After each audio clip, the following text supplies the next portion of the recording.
Hello students. आज हम करेंगे arithmetic progression exercise 5.3 question number 11। तो क्वेश्चन है, if the sum of the first n terms of an AP is 4n minus n square, what is the first term, what is the sum of the first two terms, what is the second terms, और similarly find the third, 10th and the 9th terms. तो solution निकालते हैं इसका। तो बड़ा simple सा है। मान लो कि जो एपी है वो एपी जिसका सम 4n - n² है फर्स्ट एन टर्म्स का, वो क्या है? वो ये है, a plus d, a plus 2d and so on. ये फर्स्ट टर्म, ये second term, second, third, fourth में क्या आ जाएगा? ए प्लस 3d, फिफ्थ में क्या आ जाएगा? ए प्लस 4d। तो नाइन्थ टर्म में क्या आएगा आपका? क्या आएगा? ए plus n - 1d।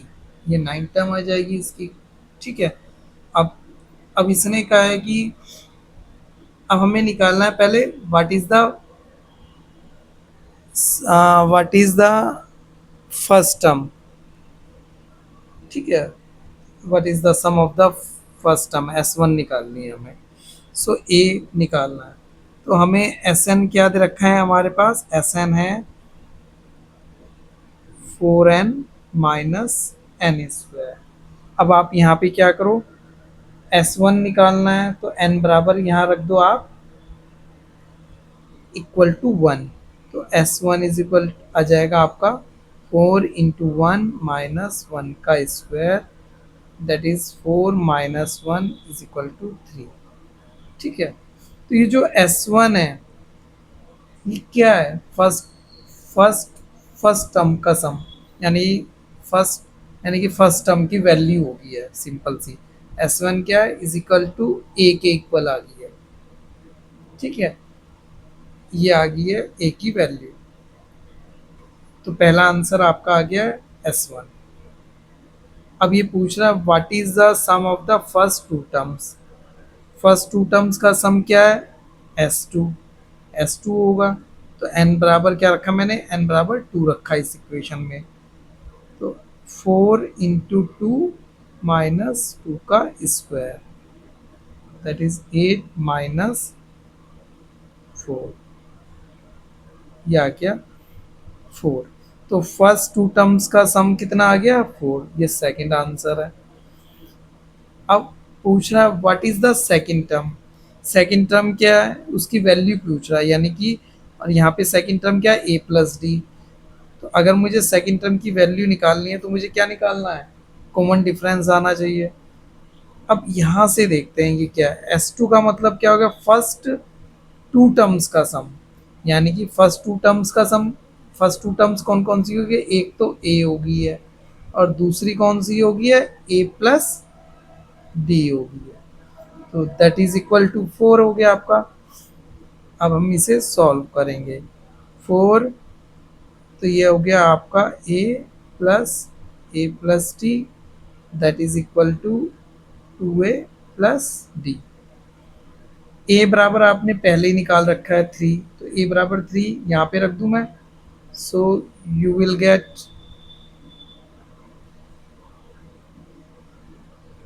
2 × 3 + d, that is equal to 6 + d।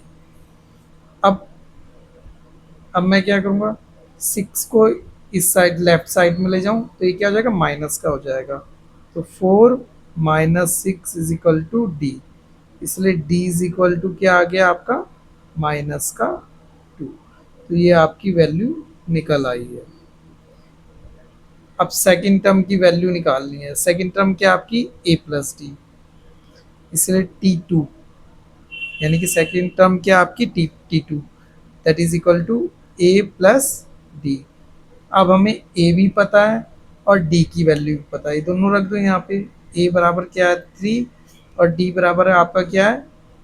Add करना -2, दैट इज इक्वल टू 1। तो 82 आ गया आपका सेकेंड टर्म की वैल्यू। अब उसने पूछा है थर्ड टर्म की वैल्यू निकालनी है, T3। अब हमें क्या निकालना है, T3।